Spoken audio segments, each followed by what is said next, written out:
اسلام آباد کی شامیں ہمیشہ سے ہی بڑی رومانوی ہوتی ہیں۔ اسلام آباد کے بارے میں آپ کو ایک حقیقت بتاتا ہوں۔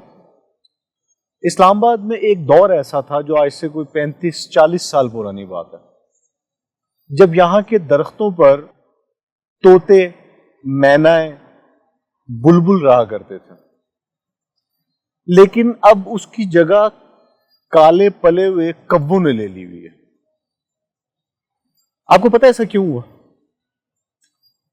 آج سے 35-40 سال پہلے اسلام آباد میں جو درخت آباد تھے وہ اس مٹی کے بیچ کے پلے ہوئے تھے، اور جو تناور درخت تھے گھنے تھے، اور اس کے اندر مینائیں، فاختائیں اور ہرے بھرے طوطے رہا کرتے تھے۔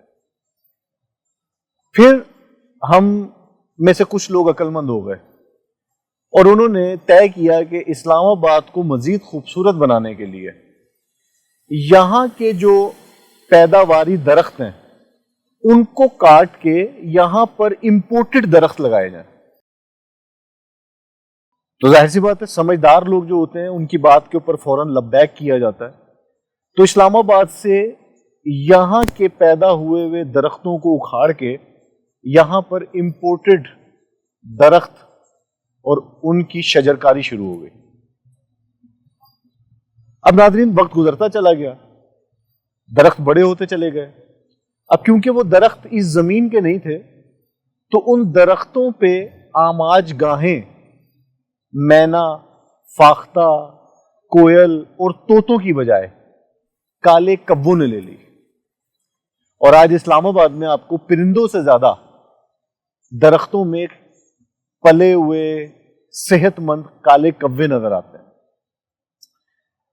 اس بات کے پیچھے اگر آپ غور کریں تو آپ کو پتہ چلے گا کہ جب انسان اپنی زمین کو اور اپنی زمین کی پیدا کی ہوئی اگلنے والے سونا سے کسی دوسری زمین کی چیز کو لا کر اگاتا ہے تو پھر اس جگہ کی خوبصورت آوازوں والے، نغمے سنانے والے پرندے اڑ کے کسی اور اس علاقے میں چلے جاتے ہیں جو ان کی حقیقی آماجگاہ ہوتی ہے، اور اس جگہ پہ پلنے والے درخت کالے کبوں کی آماجگاہ بن جاتی ہے۔